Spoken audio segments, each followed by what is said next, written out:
POM, ayudando a los niños a alcanzar las estrellas.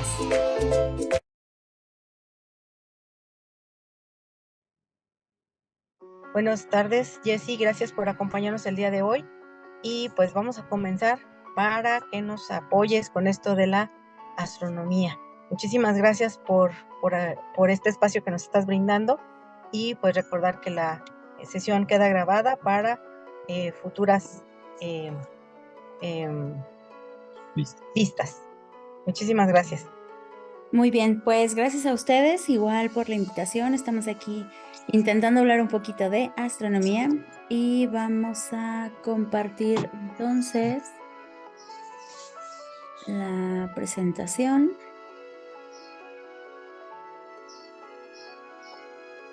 Y pues ahí estamos. No sé si ya la están visualizando en sus pantallas. Sí, ya sin ningún problema. Ok, perfecto. Pues bueno, obviamente hablar de astronomía son muchísimos temas. Es un tema que pues siempre vamos a estar ahí con la esperanza de conocer más, de tener más inquietudes, de explorar más, ¿no? Hay que recordar que nosotros, todos y cada uno de nosotros, tenemos un laboratorio de astronomía dispuesto siempre sobre nuestra cabeza. Solo es cuestión de salir al patio de nuestra casa, de salir a la calle. Si tenemos oportunidad de estar en el campo, pues entonces también disfrutarlo, pero siempre vamos a tener un laboratorio ahí disponible para que lo podamos estudiar. Claro, si las nubes lo permiten, porque ya sabemos que a cada rato las nubes nos juegan esta clase de bromas de que hay un evento muy importante, los astrónomos y astrónomos aficionados queremos salir a observar el cielo y resulta que llega el mar de nubes y se nubla, ¿no? Como ya ha sucedido en muchas ocasiones. Pero bueno, un poquito de lo que vamos a hablar hoy es el movimiento en general de los objetos en el cielo. Si nosotros veíamos en la antigüedad que la gente no tenía toda la tecnología a la que estamos acostumbrados ahora, que no tenía pues todos los satélites ni las comunicaciones tan fácilmente como las disfrutamos en este tiempo, ellos decían, pues yo no me muevo, mi casa no se mueve, el pueblo en el que vivo no se mueve. Entonces, lo más seguro es que nada de lo que yo conozco aquí en mi vida cotidiana se mueva, hablando del planeta Tierra, pero sí todos los objetos que tenemos en el cielo se mueven. Ellos veían que cada día el sol salía por un lado y se metía por el otro, más o menos sale por el este, se mete por el oeste, y así sucesivamente, con las estrellas, con las constelaciones, en cómo iba evolucionando todo el cielo a lo largo del año. Entonces ellos veían que todo era un movimiento alrededor de nuestro planeta. Con el tiempo se fueron dando cuenta que no, que específicamente no éramos el centro del universo, aunque muchos todavía lo crean, que el mundo gira alrededor de ellos. No, no es así. Nosotros vemos que todos esos movimientos en realidad es un baile cósmico. Vivimos y viajamos en un lugar, en una nave espacial que se llama Planeta Tierra, y esta nave espacial se va moviendo en el espacio junto con otros planetas, estrellas, galaxias, constelaciones, cometas, asteroides y un montón de objetos que están ahí inmersos en todo lo que conocemos, ¿no? Entonces, la mecánica celeste habla del movimiento de los objetos en el cielo. Nosotros sabemos o normalmente conocemos el movimiento de rotación y de traslación de la Tierra, y por lo general son los únicos dos movimientos que nos enseñan en la escuela, hablando de primaria, secundaria, tal vez preparatoria, son casi los únicos que se tratan. Si por ahí tenemos un maestro que sea un poquito más hábil y más curioso en esta área de la astronomía, pues él nos dice o ella nos dice que tenemos más movimientos. A veces podemos ver tal vez nutación y precesión, podemos ver el bamboleo de Chandler de la Luna, podemos ver muchos otros más. En general se dice que la Tierra tiene 27 movimientos.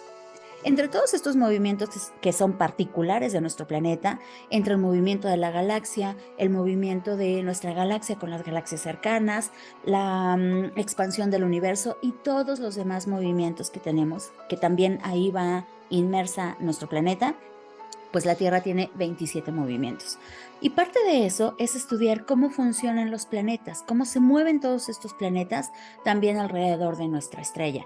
Igual, las lunas alrededor de cada uno de los planetas que podemos observar aquí en el sistema solar nos han servido para estudiar a todos los demás sistemas planetarios que podríamos encontrar en algún momento en el universo. Entonces, si hablamos de mecánica celeste, hablamos del movimiento de los objetos y de todas las ecuaciones que nos han permitido estudiar ese movimiento. Y no solo estudiarlo, no solo saber cómo se mueven los objetos, sino también poner objetos en órbita alrededor de nosotros, del planeta Tierra y en el espacio. Todos estos objetos los vamos a poder encontrar fácilmente si utilizamos la mecánica, es decir, las matemáticas que nos permiten estudiar este movimiento. Bueno, por ahí se oyen los orejones de mis perritos, pero ahí andan. Y entonces, algunos de los investigadores que nos dieron este estudio de los movimientos, pues fueron estos tres personajes. Johannes Kepler nos habla, ya hablaremos un poco más adelante de él, particularmente de las leyes de Kepler, de las leyes del movimiento de los planetas, Tycho Brahe y sobre todo Sir Isaac Newton, que es quien formula la ley de la gravitación universal, que con el tiempo, más o menos unos cuantos años después, unos 200 años después, viene Albert Einstein y 300 años después, y hace una mejora en todas las ecuaciones que propone Isaac Newton acerca de la ley de la gravitación universal.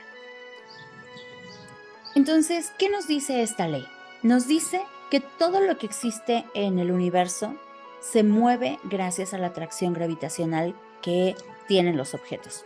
Todo lo que es materia tiene fuerza de gravedad.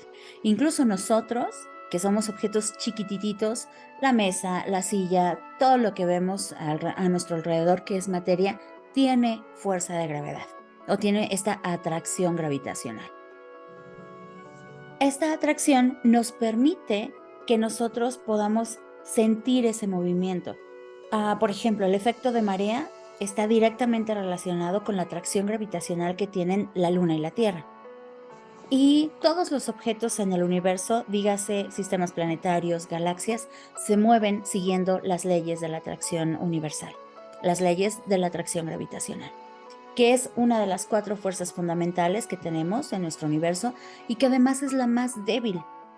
Es la más débil porque se tienen que tener grandes objetos. A partir de grandes escalas es como se empieza a percibir esta ley, o bueno, esta atracción. Entonces, aquí tenemos un poco de la fórmula. No nos vamos a meter mucho en la matemática, no se preocupen. Básicamente, esta fórmula nos dice que si tenemos dos objetos, dos masas, M1 y M2, la relación de la atracción gravitacional o de esta fuerza está relacionada con el cuadrado de su distancia, del radio que tenemos aquí.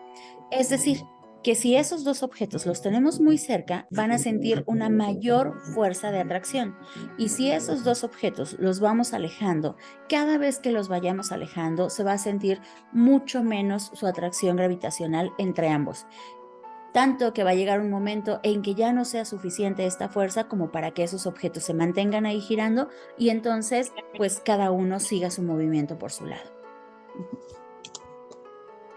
Si nosotros vemos esta ley de la atracción gravitacional, podemos ver y sentir los efectos que provoca. ¿Cuántas veces no nos caímos de chiquitos aprendiendo a caminar? Esto es directamente la atracción gravitacional actuando sobre nosotros y embarrándonos en el suelo. Los astronautas que visitaron la Luna también sintieron eso y muchos de nosotros lo hemos podido ver en algunos videos. Si ustedes buscan ahí los videos de cuando los humanos estaban caminando en la superficie lunar, van a ver que su movimiento es como un poco torpe. Claro, traían esos trajes de astronautas que pesan más o menos unos 100 kilos, pero en la superficie de la Luna no les pesaban tanto. La Luna es un sexto de la masa de la Tierra. Por lo tanto, tiene un sexto de su fuerza de gravedad, aproximadamente. Entonces, podemos decir de manera práctica que si una persona aquí en la Tierra pesa más o menos unos 60 kilos, en la Luna va a pesar unos 10 aproximadamente. Entonces, esos trajes de astronauta que pesaban como 100 kilos aquí en la Tierra, en la Luna pues más o menos les han de haber pesado unos 15 kilos aproximadamente, más o menos. Entonces, por eso se movían pues relativamente bien, como si trajeran solo una mochila escolar, pero al momento de que se caían, si ustedes se fijan, se veía como que tenía una caída lenta. Y al momento de levantarse o al momento de brincar, se ven movimientos a los que nosotros no estamos acostumbrados aquí en la Tierra, porque la gravedad es diferente y nos permite movimientos diferentes. Si nosotros aquí en la Tierra usamos cierto impulso de nuestras rodillas para brincar y caer en otro lugar, y en la Luna ejercemos la misma fuerza con nuestras rodillas para brincar, vamos a llegar más lejos, nos vamos a elevar más en la superficie lunar y vamos a caer a una mayor distancia, porque la atracción es menor y si ejercemos la misma fuerza, pues vamos a alcanzar esa mayor distancia. Uh-huh. Si nosotros hablamos de las leyes de Kepler, tenemos 3 leyes principales que nos hablan de cómo se mueven los planetas en nuestro sistema planetario, en el sistema solar. Pero se ha observado que esas leyes no solo funcionan para el sistema solar, que también funcionan para otros sistemas planetarios a lo largo de todo el universo. Con esto, con la ciencia que tenemos, nosotros podemos comprobar que la física, la química, las matemáticas y toda la ciencia natural que nosotros conocemos aquí en el planeta Tierra funciona igual en México, en China y en los confines del universo. Entonces podemos saber que esas leyes, que esas teorías que aplican leyes, funcionan exactamente igual y nos sirven para estudiar todos los objetos del universo. Y las leyes de Kepler son unas de estas. La primera ley nos dice que todos los objetos, los planetas, hablando de ellos, giran alrededor de su estrella, alrededor del Sol, en órbitas elípticas. Si nosotros estudiamos las lunas de los planetas, esas lunas también se van a mover igual, en órbitas elípticas alrededor de cada uno de sus planetas. Aquí entran también problemas de la mecánica celeste. Si nosotros hacemos las ecuaciones de 2 objetos, por ejemplo, dígase la Luna y la Tierra, o el Sol y la Tierra, pues tenemos unas ecuaciones relativamente sencillas de cómo se van moviendo los objetos. Ecuaciones que nos van a permitir hacer la evaluación del movimiento de 2 cuerpos. Si nosotros metemos un tercer cuerpo, ya se vuelve un relajo en estas ecuaciones, pero aún así todavía se pueden medir con bastante certeza. Y mientras más cuerpos nosotros metamos al sistema, pues más complicadas se van a hacer las ecuaciones, pero también se puede tener, digamos, de manera práctica esta participación. Uh-huh. Ok, me dice que en 10 minutos se va a cortar, pero ahorita más o menos cortamos un poquito antes para salir de la sesión y volver a entrar, ¿sale? Entonces, esta es la primera ley de Kepler, que nos dice que todos los objetos se van a mover, bueno, todos los planetas se van a mover. Si no se... ¿Mande? Bueno.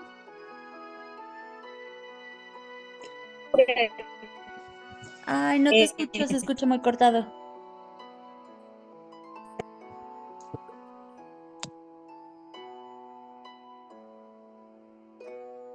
Hola.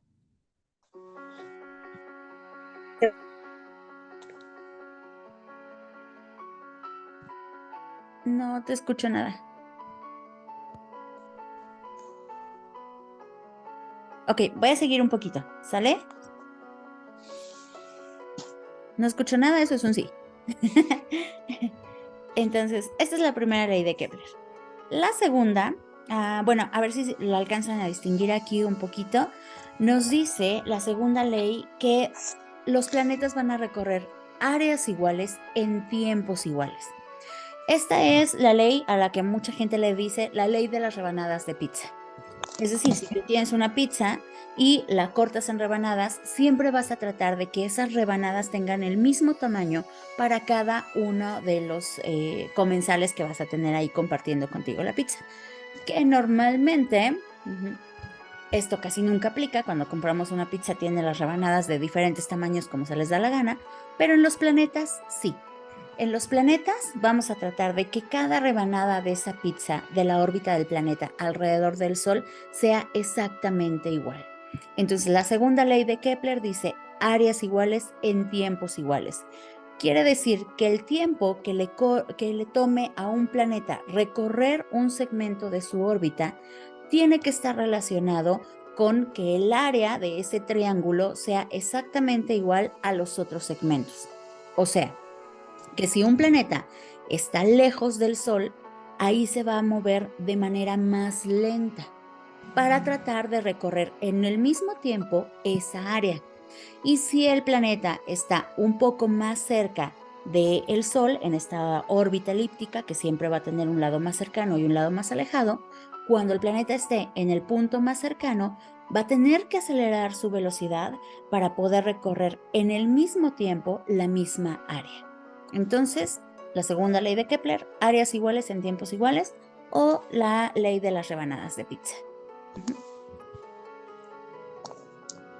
Y la tercera ley de Kepler nos dice que tenemos una relación matemática.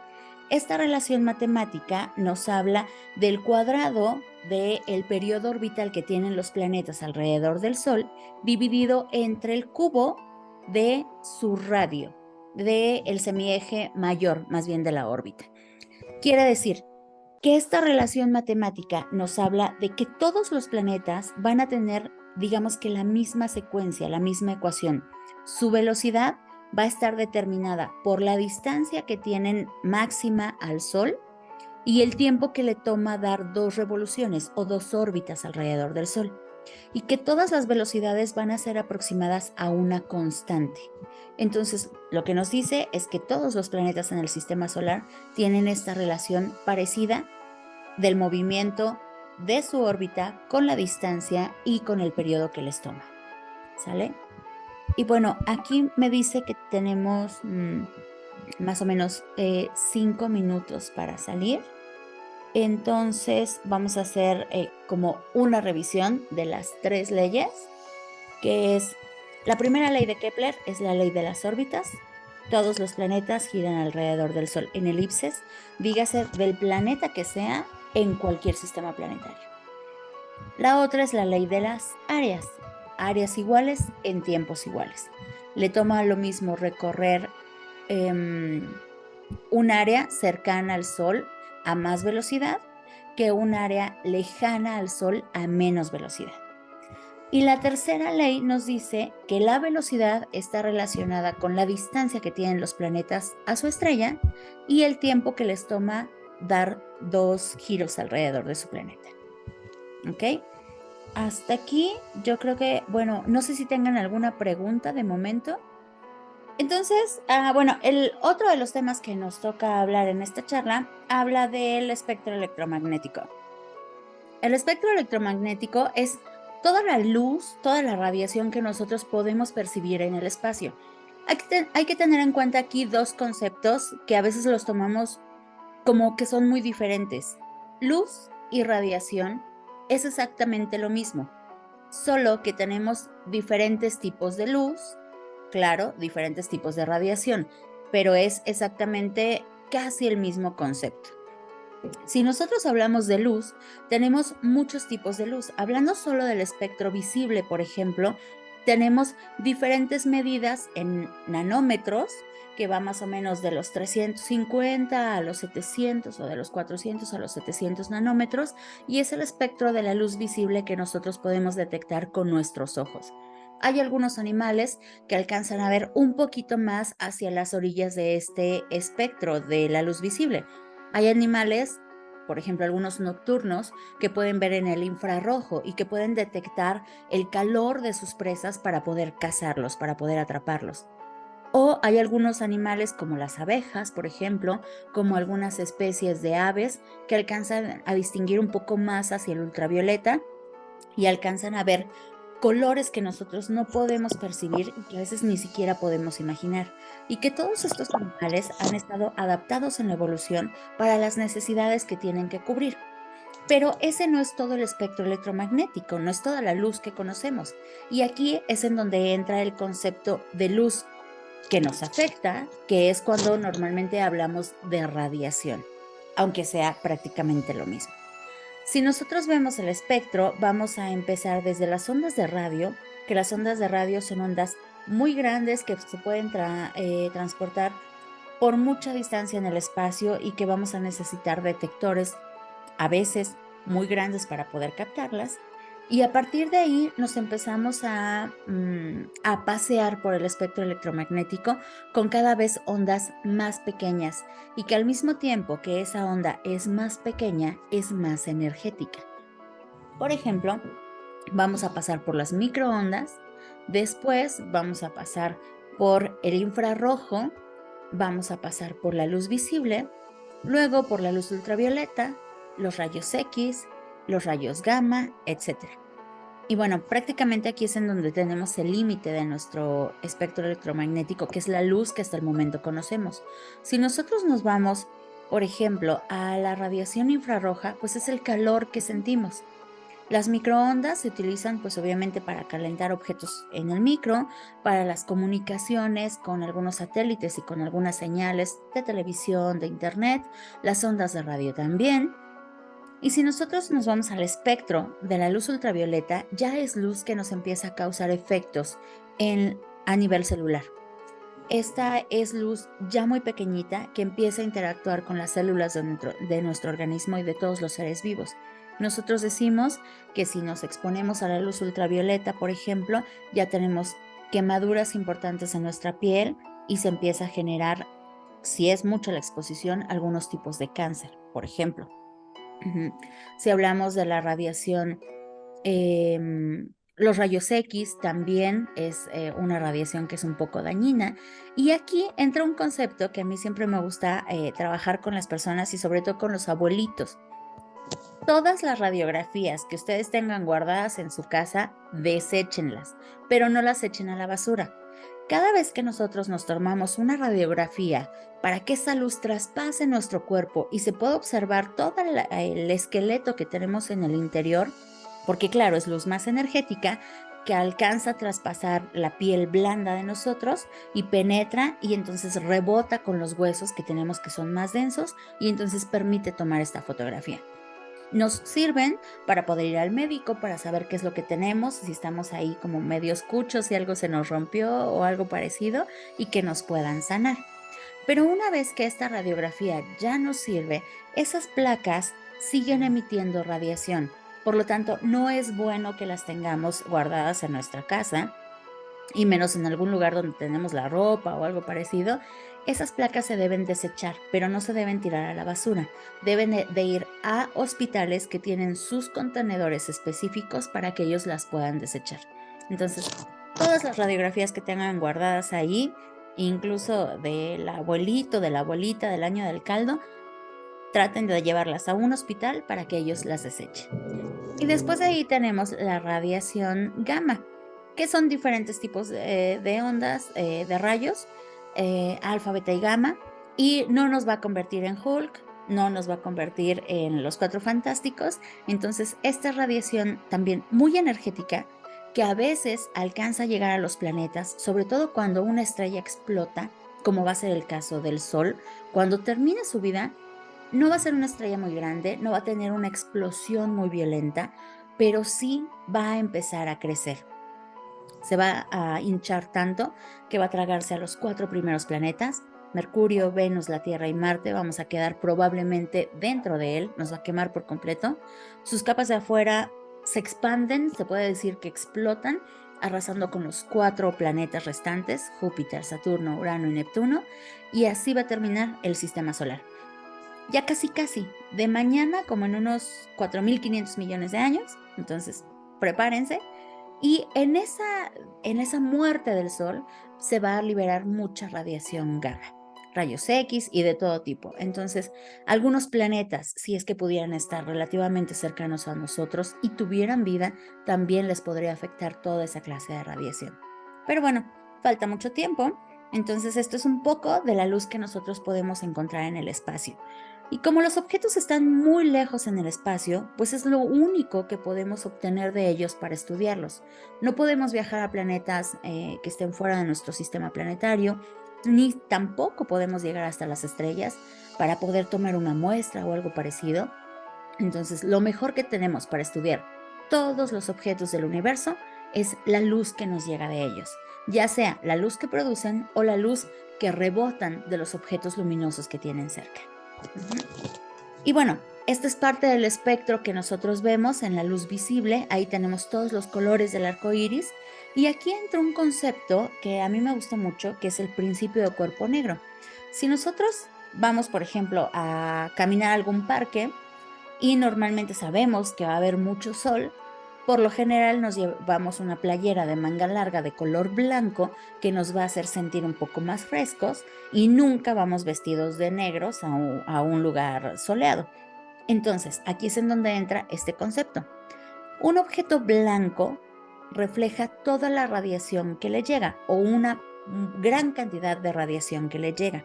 Por lo tanto, con la playera blanca, pues vamos a estar más frescos porque no vamos a sentir tanto el calor del sol ni toda la radiación que nos llega. Mientras que un objeto oscuro, al contrario, absorbe toda esa radiación y entonces si lleváramos la playera negra, nos estaríamos ahí asando como pollos, literalmente. Entonces, tenemos este concepto que nos ayuda a entender si se refleja la radiación o si se absorbe. Y la luminosidad de las estrellas es parte de este concepto. Todas las estrellas son, como decía Pumba, bolas de gases quemándose a millones de grados de temperatura y que están muy, muy lejos. Los científicos dicen que son bolas de plasma. Podemos decir de manera práctica que sí, son bolas de gases quemándose, que son bolas de fuego. Y tienen diferentes tipos de luz. Si nosotros observamos el fuego de la estufa, por ejemplo, el fuego de una fogata, vamos a ver que ese fuego es de diferentes colores. Y esos colores nos va a dar una intensidad. Si nosotros, por ejemplo, ponemos un fierro a calentar, se va a poner al rojo vivo. Si lo seguimos calentando, se va a poner blanco. Y si tuviéramos la energía necesaria y ese cuerpo de metal aguantara tanto que se pudiera todavía aumentar más su temperatura, se pondría de color azul. Entonces, estos son los colores de las estrellas. Nosotros nos fijamos en un día despejado, bueno, en una noche despejada, en el cielo, y ponemos mucha atención a los objetos brillantes que tenemos ahí, vamos a darnos cuenta que las estrellas tienen diferentes colores. Hay algunas que se ven blancas, amarillas, azules o naranjas, por ejemplo.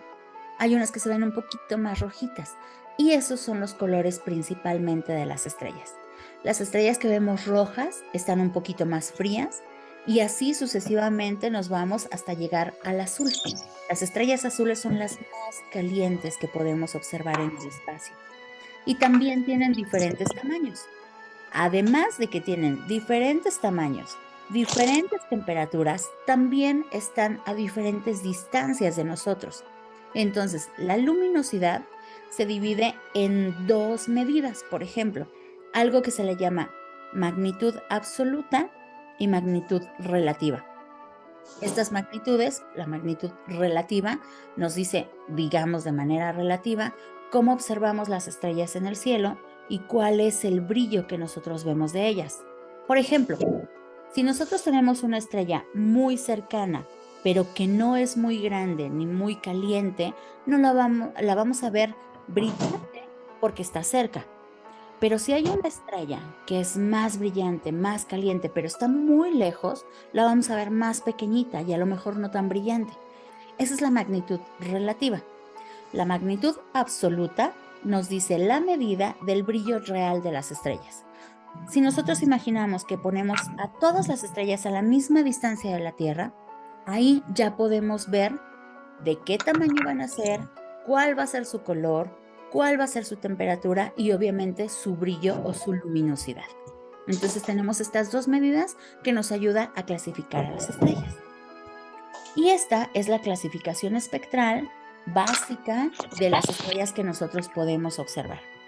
En este caso, si nosotros vemos, por ejemplo, la luz que nos llega del Sol, el Sol es una estrella enana amarilla tipo G2. Entonces, toda esta clasificación nos dice el tamaño de la estrella, que el Sol es una estrella pequeñita, es una estrella de color amarillo y que no es muy caliente en realidad. El Sol en su superficie alcanza más o menos unos 5.800, 6.000 grados aproximadamente. Pero hay estrellas que son muchísimo más calientes. de más o menos unos 30.000 grados. Y si nos vamos al interior de las estrellas, una estrella como el Sol, en su interior, alcanza más o menos unos 15 millones de grados.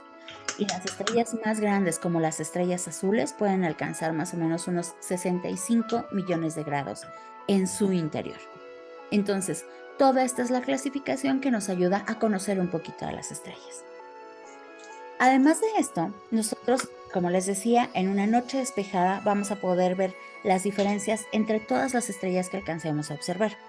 Si estamos en la ciudad, en una ciudad muy iluminada, a lo mejor no vamos a alcanzar a distinguir muchas, pero si vamos a la orilla de la ciudad, si tenemos una noche despejada o si vamos al campo, vamos a poder disfrutar de muchas más estrellas en el campo y vamos a poder ver sus diferencias. Además de que vamos a poder conocer un poquito de las constelaciones y de todo el movimiento que veamos a lo largo de una noche.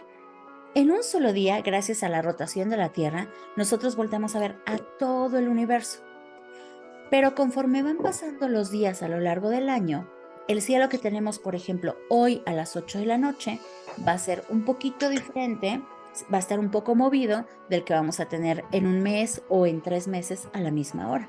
Entonces, a pesar de que siempre tenemos el mismo cielo, lo vemos a diferente hora de acuerdo de cómo nos vamos moviendo alrededor del Sol. Y bueno, el último concepto que vamos a ver el día de hoy es el efecto Doppler. Si alguno de ustedes tuvo oportunidad de ver la teoría del Big Bang, ahí Sheldon se disfraza del efecto Doppler y este efecto nos dice que tenemos movimiento en la luz de acuerdo de cómo se ven los objetos y de cómo se van moviendo en el espacio. El efecto Doppler nos dice que si algo, una onda de luz, de sonido, de lo que sea, se va moviendo hacia nosotros, se va a ir compactando esa onda. Y si se va alejando de nosotros, esa onda se va a ir incrementando, va a ir creciendo prácticamente. Entonces, el efecto Doppler nos dice que podemos ver variaciones en el tamaño de esa onda y obviamente en su luz. Si un objeto se acerca hacia nosotros, la onda la vamos a ver más pequeñita, por lo tanto va a tener más energía y se va a mover hacia un color al azul.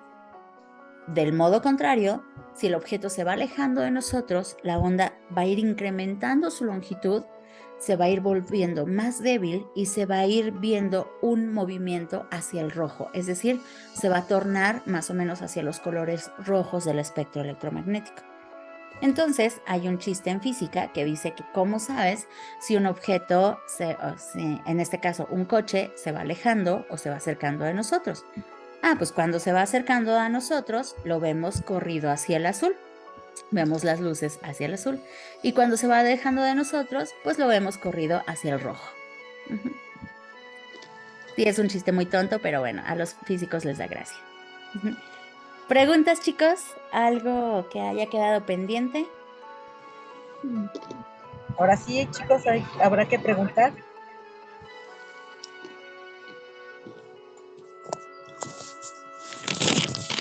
Tenemos aquí a Quetzali, Cristian, Héctor. Y nada más.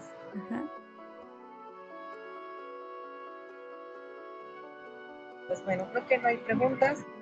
Ok. Vamos a cerrar. Espérame.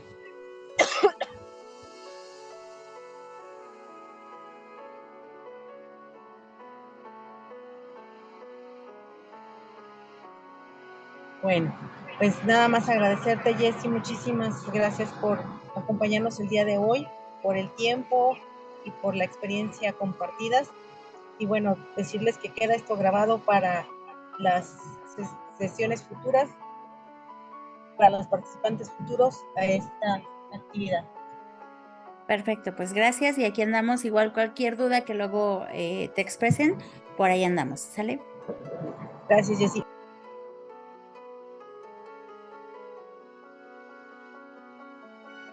Y POM, ayudando a los niños a alcanzar las estrellas.